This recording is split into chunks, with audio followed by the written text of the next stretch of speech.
I had this moment, 1983, just while he was recording the Purple Rain record, we were walking down Melrose Avenue. It was like 1 o'clock in the morning. And I used to dance, and he knew that I was a dancer when I was younger. That's what I wanted to be, was a dancer. And he asked me to show him how to do a pirouette. And so it was just the two of us on Melrose Avenue at 1 o'clock in the morning and teaching him how to do a pirouette. And for me, to be with a man who's asking me to teach him how to do a pirouette, that was something I had never seen, nor have I ever seen it since, particularly not a straight man. And one where you're in a courting relationship where you're, being intimate and you're being physical with one another. And then he says, teach me how to do a pirouette. If that's not holding on to and feeling pretty powerful behind your androgyny, I don't know what else is. Who was Prince? He had other parallel lives going on. I talked to a girl who he would go roller skating with her. I knew when he was monogamous, and I knew when he wasn't. I guess it was a relationship, and we were working together. He didn't really want to mix up the two, but it was already happening. He was the best pimp I've ever seen. He was a better female than most females. He was controlling. I want you to be my wife. The foreplay was great. Yes, he bathed me. He brushed my hair. It wasn't like having sex with a man. It was bigger than that. He was the closest thing that I'd ever had to having a woman. Welcome to Chapter 7 of Who Was Prince? Chapter 7. You are flying aboard the Seduction 747, a chapter about Prince's love life. We talked to several women who dated him about what it was like to love him and be loved by him, and why one of his girlfriend's mothers said Prince was the best pimp she ever saw. I'm your host, Toure, and if you've ever listened to one of Prince's epic love songs and watched him move at a show and wondered what it would be like to be his lover, what it would be like to have Prince propose to you, then listen to the first woman he ever proposed to, Susanna Melvoin. And he's standing at my bed, sort of looking at the bed. And I walk back in, and he said, "Do you sleep in this?" "Yeah, I sleep in that." There's this huge dip in the center of the mattress. It goes like this. And I was like, well, I only sleep on one side, so isn't that the only thing that matters? I'm only on one side.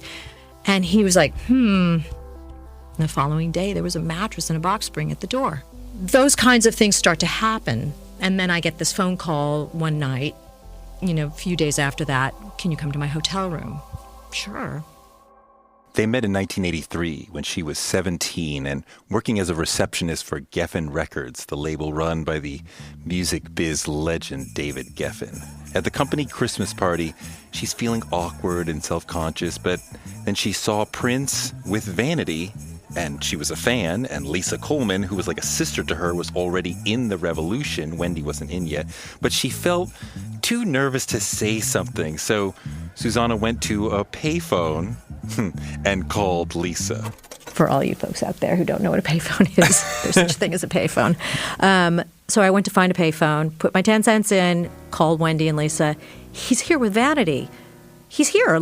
Should I say something to him?" "Yeah, go and say hello." So I'm sort of gingerly walking up, and I'm thinking, is this not a good idea? Do I not say something to him? I'm getting this feeling don't walk any closer, but I just felt compelled. I was like, you don't understand. I've got family. They all know you. You should know me. 17, dumb. But I walk up and I say, "Excuse me, my name's Susanna, and my sister Lisa and my twin sister Wendy." And he says, "Hello." Just, "Hi." And he's just staring at me, waiting for me to talk. Okay, fill the space, say some more. But Vanity comes in, and she's like, "Oh, look at how cute she is. Look at those chubby cheeks." She comes up and she touches my cheeks. Look at how sweet and cute and chubby those cheeks are. And of course, all I could think of is myself 3 hours earlier looking in the mirror going, "Oh my God, it's 17, you've got cheeks out to here. You just, it was my worst nightmare, right? And she, of course, was saying, I'm Big Mama here, careful. So I was like, really nice to meet you. Just wanted to say hello. Backed up. I was like, oh boy, that just seemed like such a bad idea. But it wasn't a bad idea because, it was within a few weeks that he was back in town and calling Lisa and Wendy, and we were picking him up at the airport. Wendy and Lisa would start first. Lisa had a car, this great car we used to call Betty Flounder. It was this peach, beautiful thing. Anyway, drive to the airport, pick him up, bring him back to our place. Whenever Prince was in L.A., he stayed with Wendy and Lisa and Susanna at their place. It's this just an itty-bitty place. It didn't have real doors. It had saloon doors, and you just look under and see, oh, there's a naked person under there. I mean, just no privacy, just silliness. But he would come and stay with us, and he would stay on our couch, and we had many, many funny nights where I'd be in my room, which was right off the living room, and there's the couch 5 feet from my bed, and you hear him saying, because we had 2 Persian cats, and they would subsequently jump on him in the middle of the night, and you would hear him like, Lisa, Wendy, can you come get the cats? So after that, they started dating and getting closer and closer. And the studio was really close to where we lived, and he would say to the girls, can you come down? I need you to do, add guitar, add keyboards, or I need you guys to sing on this. I need your help, to be in the studio. So they'd be going back and forth, and then I would find myself going with them. When I'd come home from work, I'd be like, can I go down to the studio? Or he would say, bring Susanna. She can come down. And so I found myself going down there a lot. And one particular day that I was there, I'd gone into the bathroom, finishing up my business, and I hear click, click, click, click, click, click, click, click, click, click, click, click, click down the hallway. Knock, knock, knock. I open up the door, and he just barrels through the door, closes the door behind me. I'm up against the wall, and he just starts to kiss me all over. I can't stop thinking about you. And I'm like, wow, can I wash my hands? Good thing I had my pants up. This is sort of the dichotomy in his character and in his soul. He was incredibly vulnerable, and to protect himself, there was that sort of the anima that would come out, and then Jung talks about these sort of archetypes that are within us. And I do believe that Prince was sort of personified in these archetypes. So he was incredibly male when it came to protecting his vulnerability, because vulnerability was a weakness. It wasn't a tenderness to be seen or a softness. I think that when he was around women, and particularly the women that he loved, that vulnerable part of him could be, those walls to his vulnerable parts could be broken down a bit. And it was easier for him to relate to women, but it's not as though he was willing to show you how vulnerable he was. You just sort of, I think that the way he presented himself physically was so female. So it's a visceral thing with him. Like he dressed a certain way. He always smelled beautiful. He loved the ritual of getting dressed. He loved the rituals of adorning himself. He loved courtship, and he loved that he could play female in a courtship situation, but then he could be very male when he would finally sort of conquer you. It was complicated and beautiful. And I'm not 100% convinced that he knew how what he was doing and how powerful he did know how powerful it was. He continued to do it. He had incredible power over everybody. And I think that maybe that androgynous aspect of him was the thing that drew so much of men and women to him. I think he related to people who were more androgynous as well. I think that was something that played true. He was a better female than most females in terms of his look, in terms of how he carried himself. He was very connected to his feminine side, very, very connected. No possible way that guy was not the most male. He was certainly more male dominant than he was female, but I think he was the most female, the way in which he presented himself to the world. But in terms of how he related to the world was very male. There's that machismo thing that he also had, big time. And then things got serious. I got a call from Alan Leeds, his manager, saying he needs you to come to New York. I was like, well, I thought he wanted to just get away. I'm tired. What? He needs you in New York. So I get on a flight and go to New York, get to the hotel, and we have a beautiful reunion. He's sort of a different guy. There's something that's shifted. And I sensed the shift, and I'm not sure, but I was all for it anyway. Whatever it was, I was for it. And we had a beautiful night. And then the following day, he said, do you want to get out? You want to go shop? I was like, yeah, what girl doesn't want to go shop? I was like, yeah. So we get in the car, and he says to the limo driver, do you know any jewelry stores nearby? And the guy says, yeah, as a matter of fact, just up here on such and such is Van Cleef & Arpels. Stop there. So right in front of the store, we get out and open the door, and they're all waiting.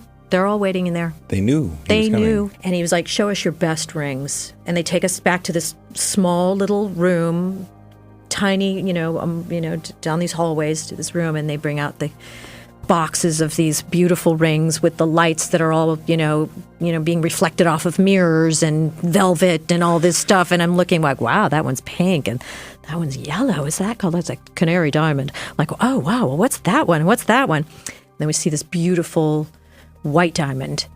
And that's lovely. Try it on. So I tried on, and it's like, it fits beautifully. How big? It's kind of beautiful. 6 carats. Holy. Yeah, it was enormous. Yeah, I know. Liz Taylor. It was beautiful. So I was like, wow, well, that's beautiful. And I take it off and I give it back to the lady. And he says, no, put it back on. And I kind of looked at him like it's got to be really expensive. Just put it on. So I put it on, and he was like, okay, we'll take it. We walk out. That's it. There's no, will you marry me? There's no proposal. But you're going, what does this mean? I'm thinking to myself, good Lord, you just spent a shit ton of money on a ring. Wow. You've got some excess cash? Like, that's a big thing. And I wasn't going to be like, look, you just bought me this beautiful engagement ring.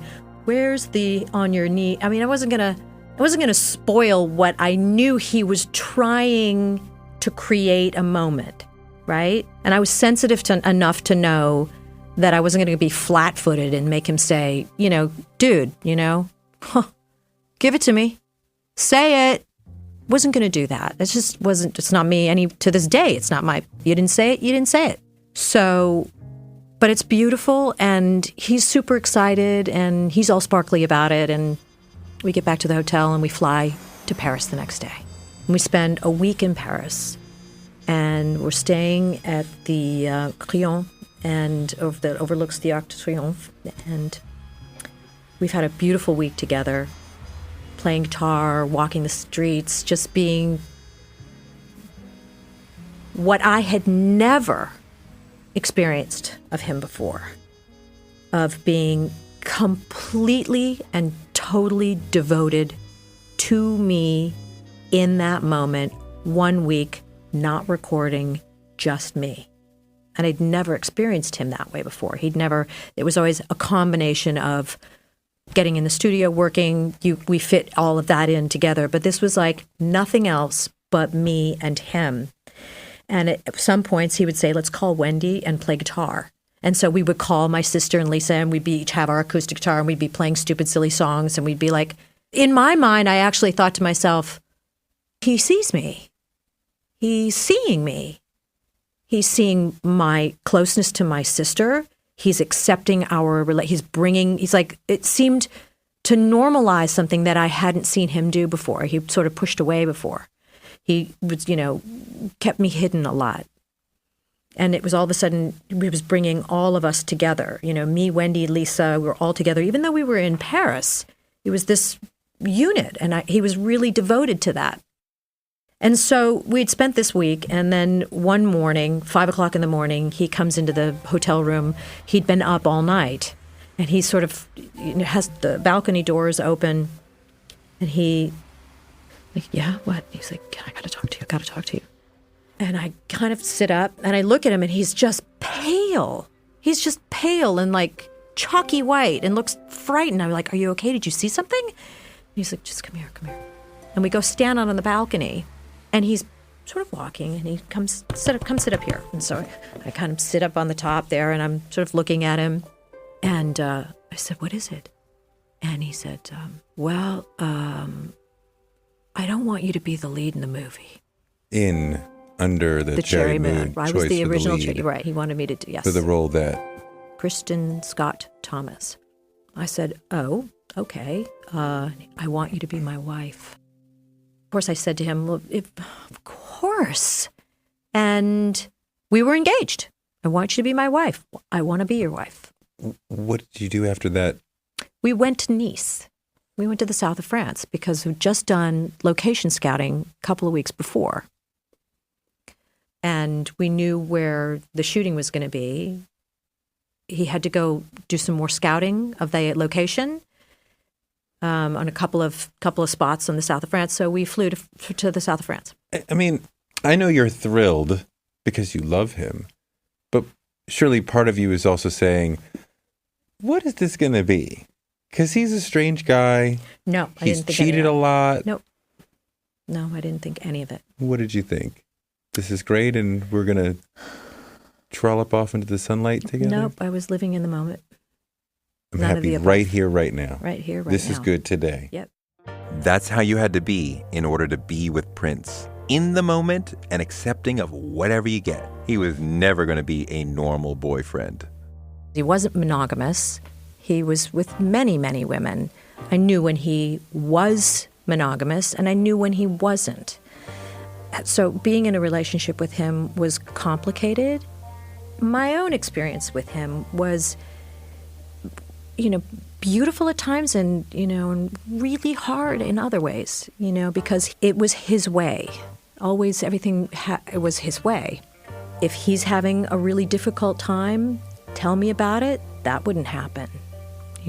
That would come out in other ways. That would come out in the music. That would come out in the, 48 hours, 72 hours straight of recording. It wouldn't be, let's sit down and have this conversation about this stuff that connects us. It was very layered, and it had to come out in physical ways. It came out in the music, and that can be super complicated. Dating Prince was always super complicated. Singer Jill Jones said they were on and off from the early 80s until the early 90s, and there was a lot of pain wrapped up in that. Yeah, we always had a really weird relationship, and we'd always end up coming back and forth. But yeah, we were just really young, and it went on. And even when he was engaged to people and whatever, he talked to me a lot about stuff. But yeah, it just became really weird when I would start having boyfriends and relationships, and then each person would try to get the other person back in a weird way. So I don't know, it was strange. It was great. I mean, fantastic. But it was definitely all centric around music and, flying out of somewhere on tour really fast. You'd take the jet and you'd go, instead of staying with the band, you guys would leave and fly somewhere before everybody else and have just a few days quiet or whatever. But as lovely as it could be when you were alone, you also knew that you were never really, really alone. He always had several other women. It was actually really hurtful at times because every girl knew, every girl was aware of the other girl.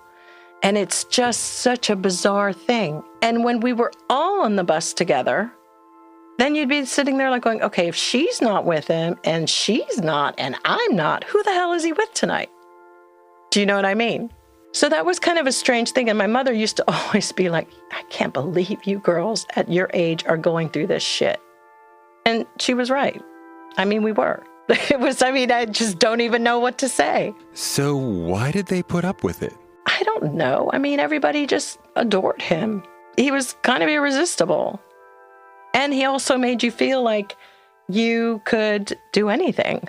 They started when Jill was young. She was a background singer for Tina Marie when Tina started opening up for Prince's Dirty Mind tour. Over the course of the tour and us staying at the same hotels, and we all started sharing cars to the venue and sound checks, and then he and I became friends in a really antagonistic way.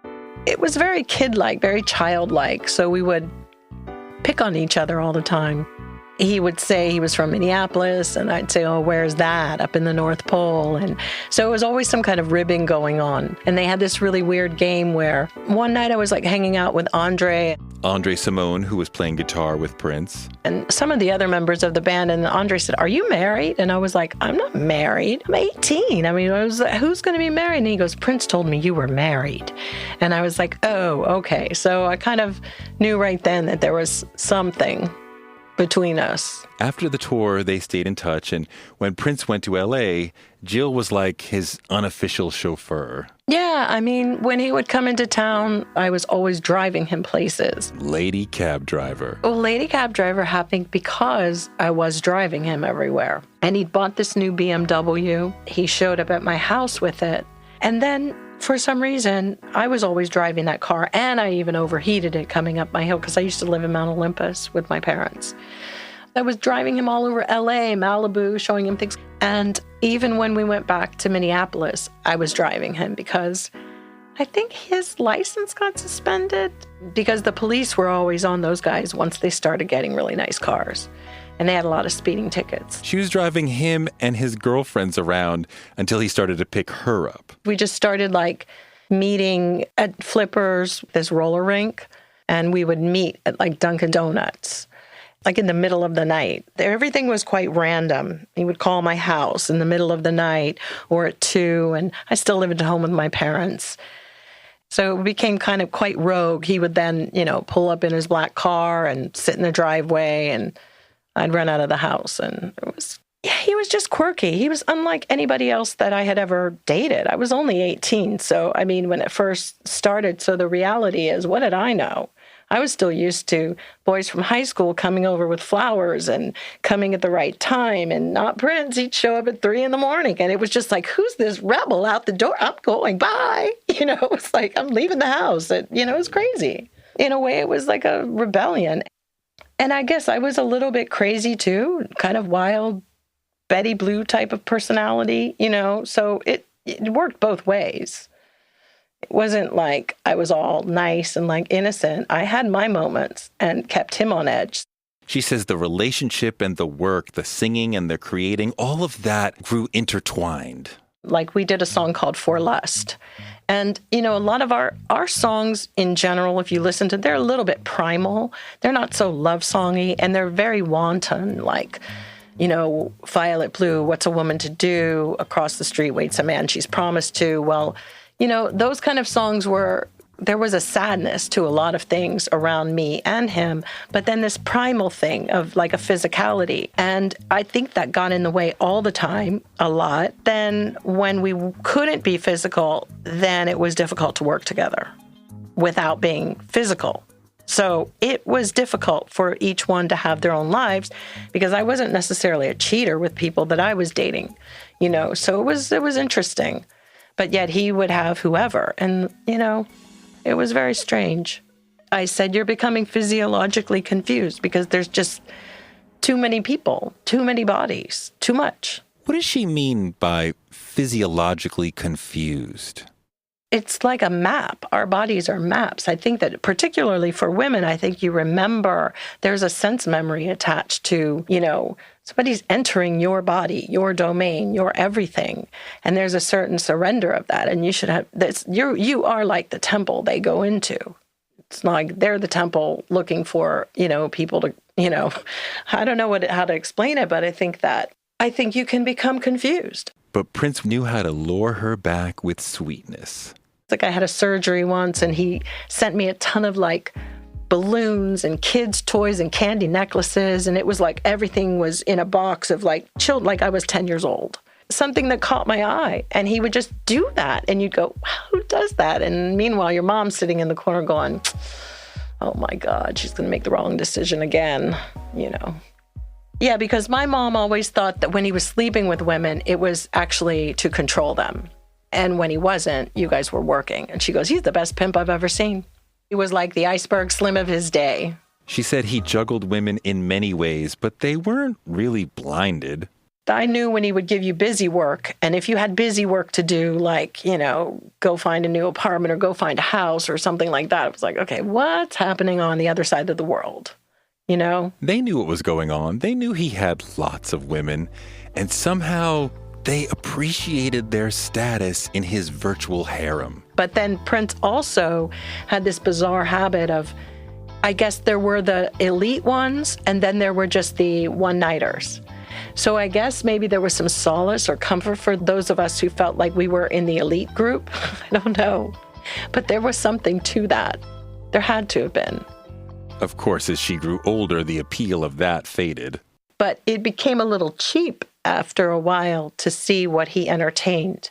And sometimes it became a little bit disgusting. So I could tolerate the girls from the earlier days, but the girls that started to traipse in and out, or you're walking in a room and you're like going, who is it? But you could feel who it was going to be. That was something I just couldn't live with. It was too much. She said that when he started dating the Hollywood star Kim Basinger, that was too much for her.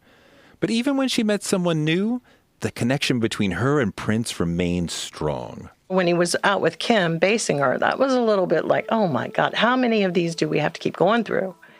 And I had boyfriends intermittently in between, and there was always this tension between us, and he was always still my best friend at times. A few years after they stopped dating for the final time, she saw Prince at some event where she was talking to Apollonia and Susan Moonsey, who was one of his early girlfriends, and Anna Fantastic, and other women who had been Prince's girlfriends, but had become close friends of hers. Apollonia was sitting there, and she's like going, oh, Jill had the most beautiful wedding. It was just fantastic. And her husband is German and just great. And I said, you know what, Prince?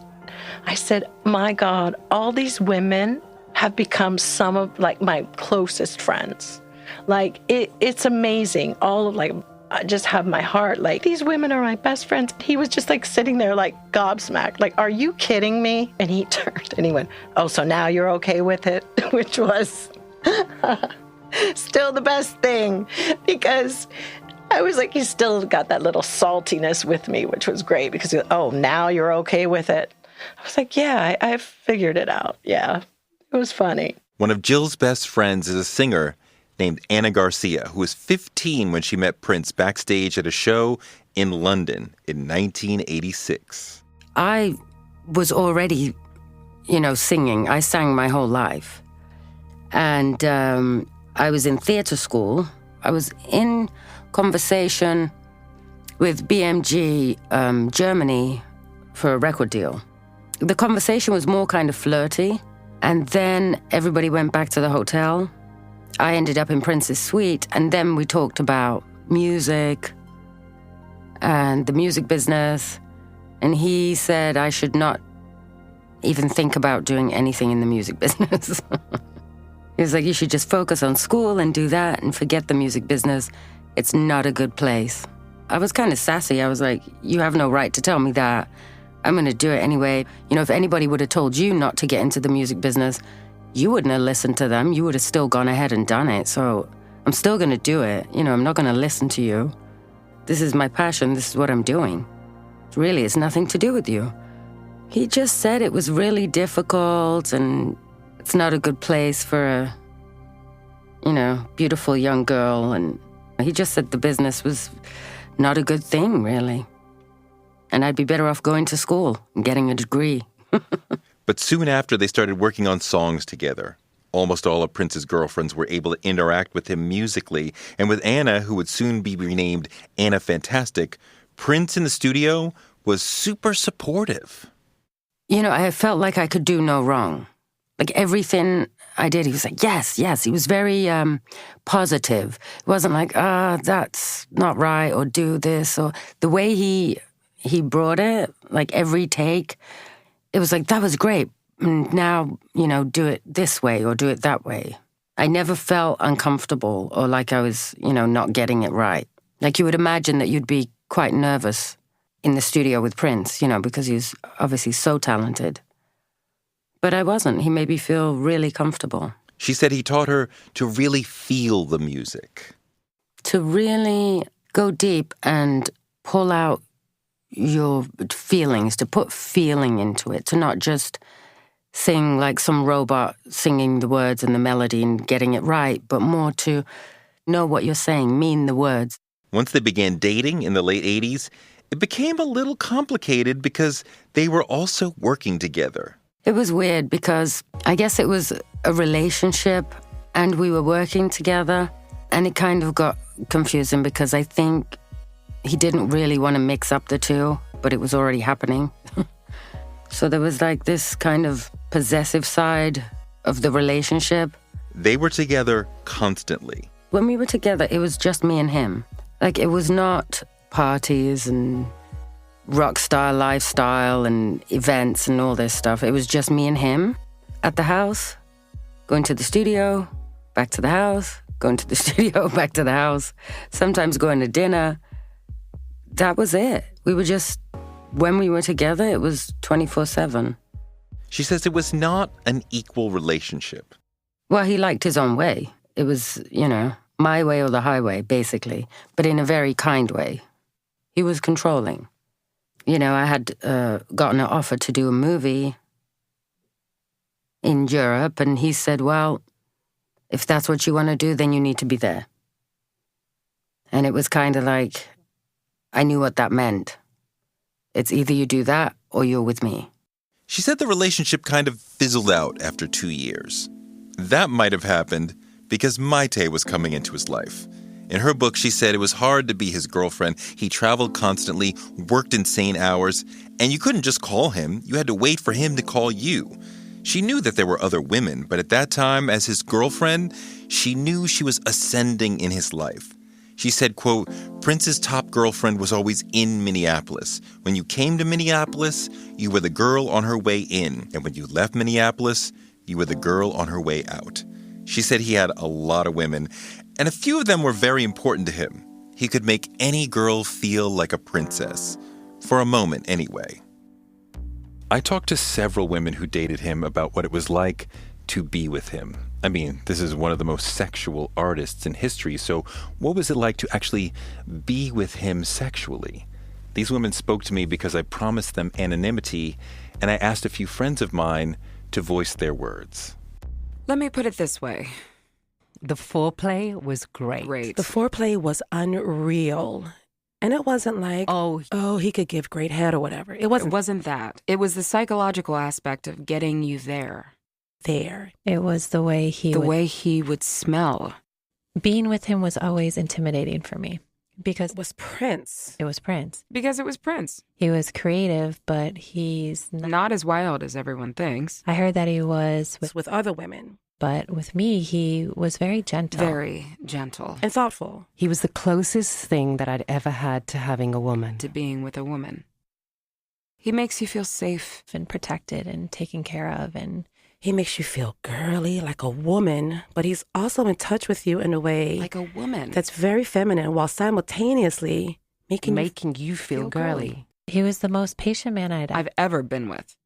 And the most complicated in terms of being in bed with him. He was the most sensitive, the most androgynous. And this perfect balance of male and female energy. He's a true Gemini. He's masculine, but he's in touch with his femininity. It's complicated. It wasn't like having sex with a man. It was bigger than that. It was erotic. And very androgynous, if you know what I mean. Most guys don't pick up on small things or details or pay attention to little things. They just don't. But he reminds me of a woman, or of being in a relationship with a woman. And every subtle action you do is noticed without having to be explained. He gets the way that you gesture, the way your eyes move down, or he can sense insecurity. He's also very masculine, but not in a dude way, in a man way, like strong. Masculine. He did like to take baths. He wanted you to bathe him. And he wanted to bathe you. He would be pouring a bunch of stuff in the tub, and then we'd get in, and it was just great. It was just great. Perfect. Have a glass of wine. Not much went on. He didn't want to do anything else. It was like you could kind of tell, oh, this guy just wants to hang out in a tub with you like a girlfriend. He doesn't want to do anything. He doesn't want to do anything. Okay. He just wants to be a girl.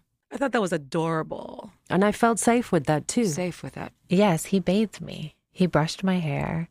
He likes baths and bubbles. And products. We did take baths together. Brushed my hair in the bath. He ran the bath. He put the bubbles in. He took your clothes off. He took your clothes off. He washed you. He washed your hair. It was a whole procedure and process. He put lotion on you after. Yeah. He'd give you a robe. It was worshipful? It was worshipful. Sweet and sensitive. I don't mind if someone wants to wash my hair. He was into girls having experiences with each other around him. Threesomes. He had threesomes, and he liked that quite a bit. He had girls have sex in front of him, and he liked that a lot. A lot. Okay. Let's go back to Susanna, who got engaged to Prince in Nice, France. We just never got married. There was no talk of a wedding. You never did anything to plan the big ceremony? My version of planning was we bought a house in Minneapolis, right up the street from Paisley Park. Bought like 200 acres of land, this beautiful property. And while he was finishing filming, I was in Minneapolis, gutting the house, getting the studio together, working on all, furnishing the house, making it our home. So in my mind, that was my wedding, that was my future. I was creating a home. So that was fine for me. The hoopla of being married was not that wasn't the thing to define my at the time. And I remember talking to him on the phone saying, the house is done, I can't wait for you to see it. And him walking in and seeing the house and just be like, this is our house. This is where we're going to start it all. It was kind of beautiful. I mean, that to me was my moment with him. That was the wedding for me. To see him walk into the space that I created for us. Influencer. It's a word that gets tossed around a lot these days. There is a woman who went the distance, who broke ground as the first true influencer by living a remarkable life. Her name, Elizabeth Taylor. I'm Katy Perry. This is the story of the original influencer. This is Elizabeth the First. Elizabeth the First, the podcast, wherever you listen. I found out so much that makes sense to me now, why we'd have these moments where he needed to get away and he would get on a flight and he'd fly to LA or fly wherever. Be like, oh, you're not just working. I don't know what you're doing. He said, I just don't think I'm ready for that, to be living with you. And he goes, I'll do what I can to make you comfortable, but I think I need the space here. And broke my heart.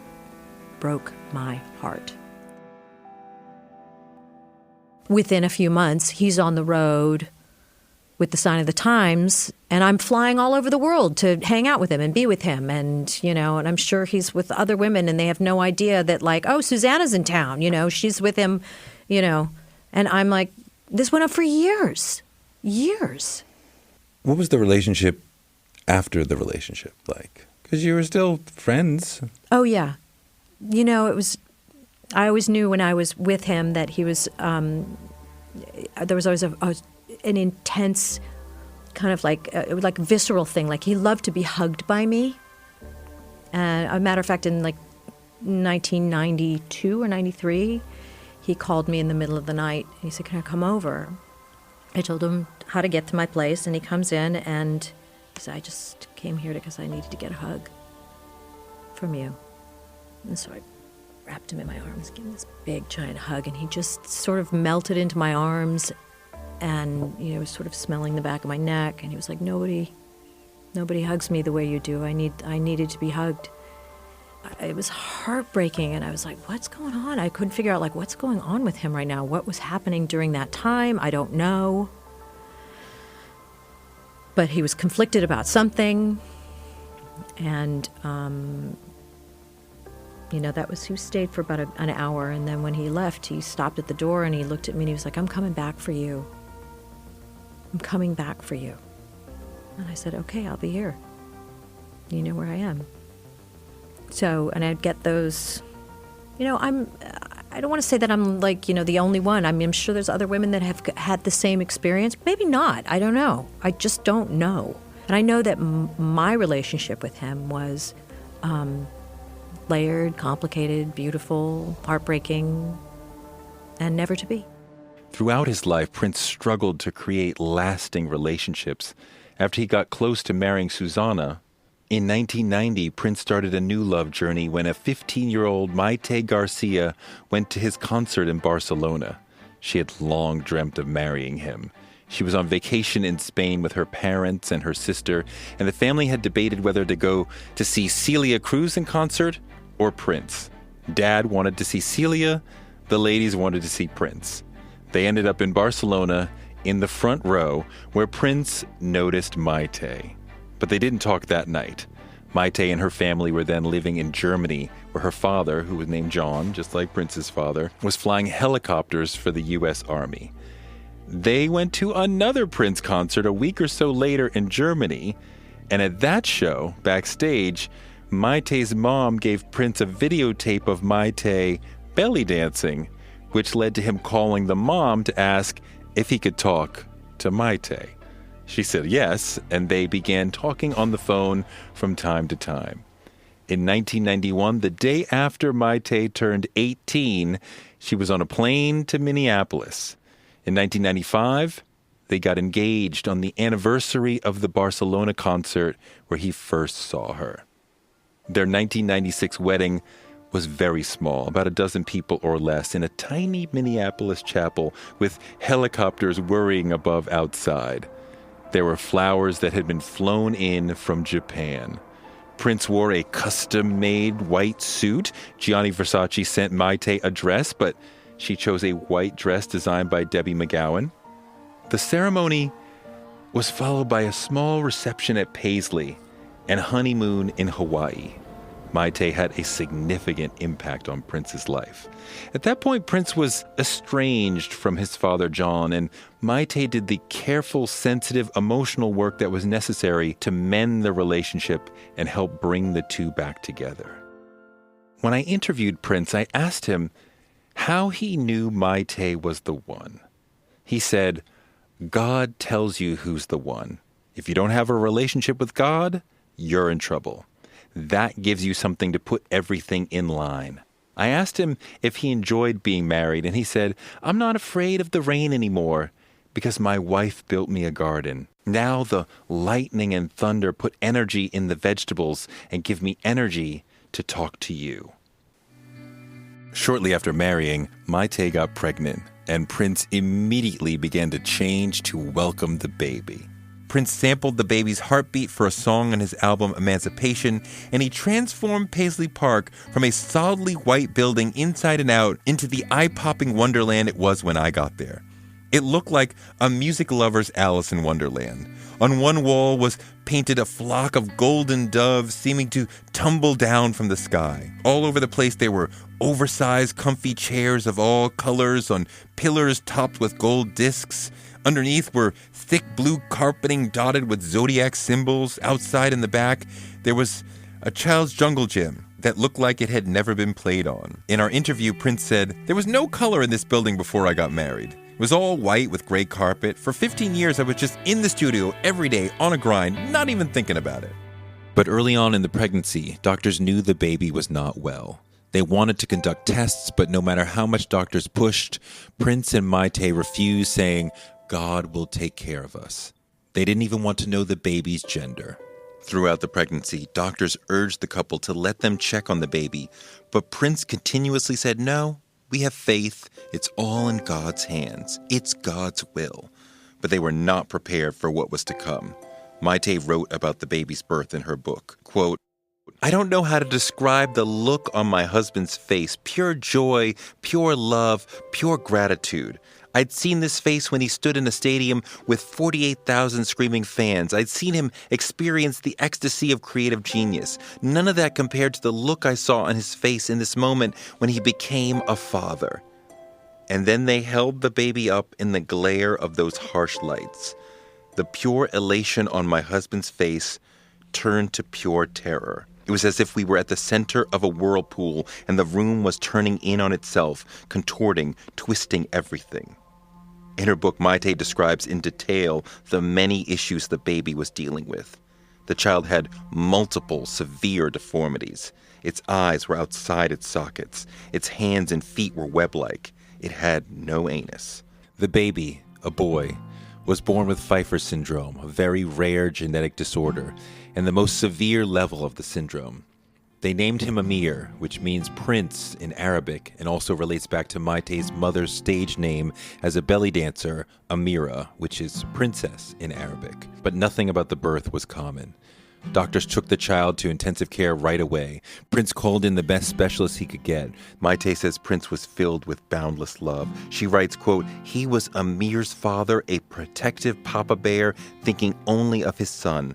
From the first moment of our son's life to the last, my husband thought nothing of himself, his vanity, his ego, his needs. All that had been stripped away.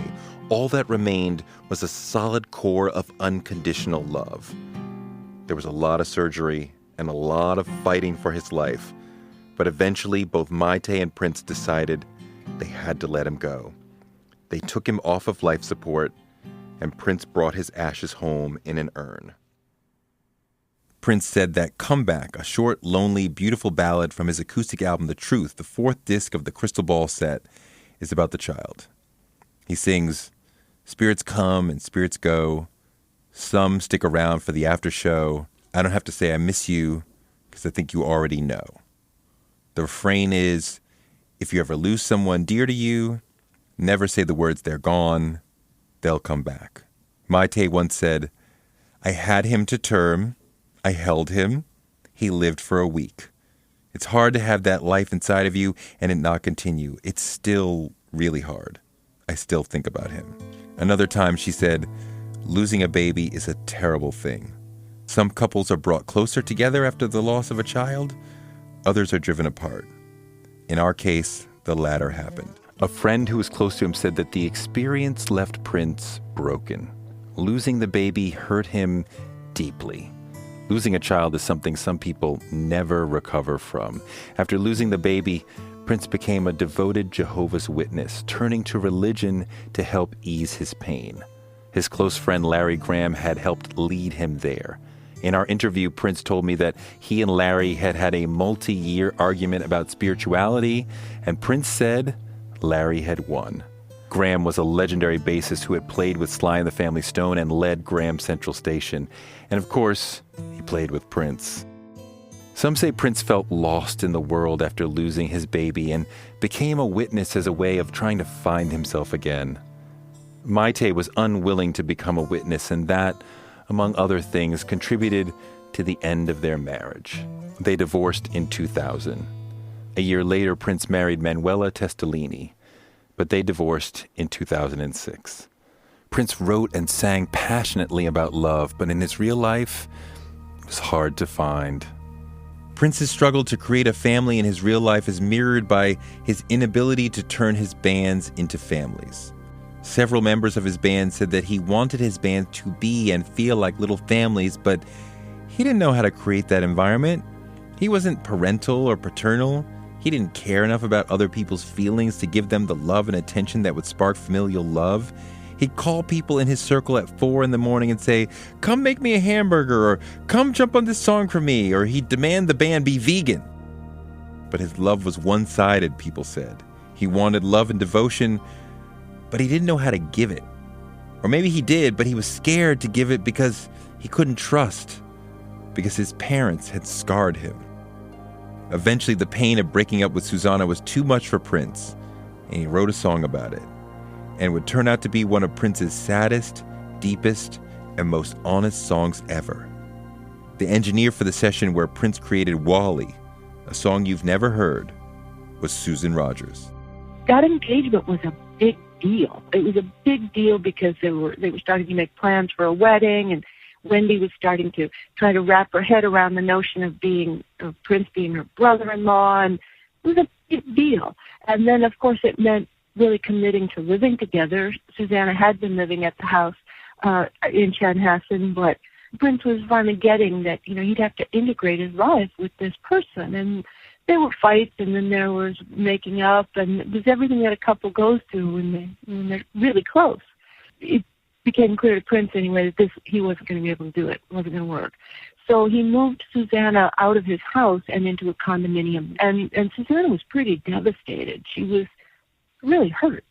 And so she hung in there as long as she could, but then the revolution broke up, and so Wendy was gone, and then it became clear this just isn't going to happen. So Susanna finally just packed up and left. And Prince was hurt. After things like that, I would wait to see, is there going to be a song about it? And sure enough, there was one day that it was just the two of us, and this was before Paisley Park was fully debugged and fully online. So he called me over to the house, and I came over, and he gave me the instructions, which was typical. He'd tell me in advance, here's what I want set up, so we could just move from instrument to instrument. So it was the drums and the piano upstairs, right above the studio. The studio was in like a downstairs basement bedroom type thing. So right above us was the living room, and that's where the piano was. So mic the piano and get in a long reverb, which was what we would do for ballads, and get them all set up, guitars tuned and everything. So I did. He came down with the lyrics written, and he just moved from instrument to instrument, doing piano and drums. And this song is unique in that it had a long, prolonged intro. In the intro, there weren't verses so much, not sung verses. He was just speaking. And he's talking to his friend Wally. If you remember, Wally was one of his backup dancers. And he's saying to Wally, hey, those are nice glasses. Can I try them on? And he says, because I'm going to a party tonight and I want to look so clean. So he's having this one-sided conversation with Wally, and he says, I want to look good because my woman left me. And maybe tonight I can meet somebody new.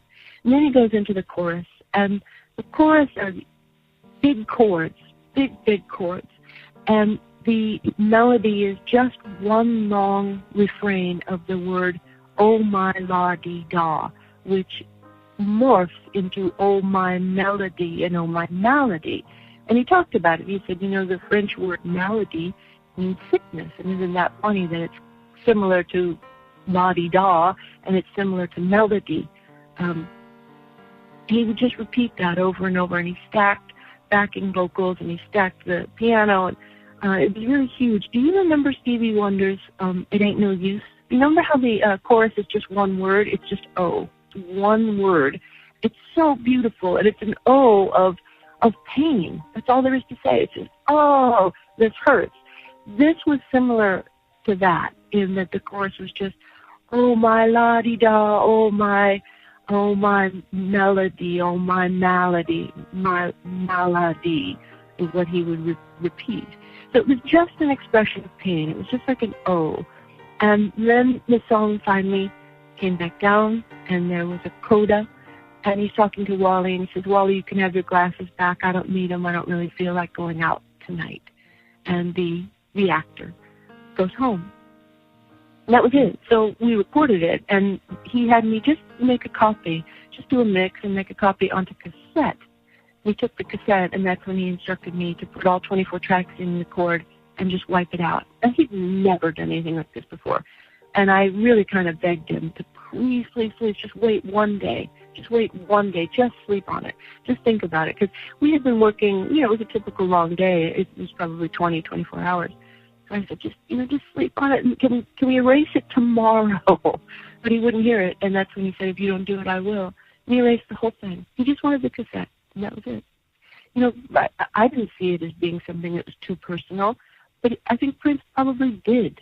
He just didn't want it. He didn't want it heard. He didn't want it known that this is how he felt. He had done expressions of sadness and regret before, but this one must have been close to the bone for him, and he simply did not want it released. But it's so odd to put that much care into something and then destroy it. Prince didn't want anyone to know the real him, and despite all that music, we only have a sense of who he was.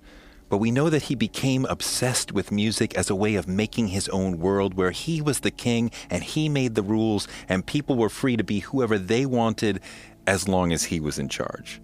His music is all about personal liberation and being free to be who you want to be, which is exactly what he needed after a traumatic childhood where he was misunderstood and unwanted.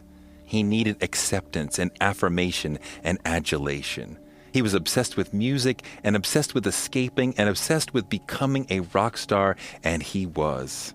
His concerts were like religious events where he was worshipped as he mixed the best of James Brown, Jimi Hendrix, Joni Mitchell, Little Richard, and his own amazing imagination, and Jesus, and whipped all of that into an unforgettable stew, a career of iconic albums and epic performances that is unrivaled.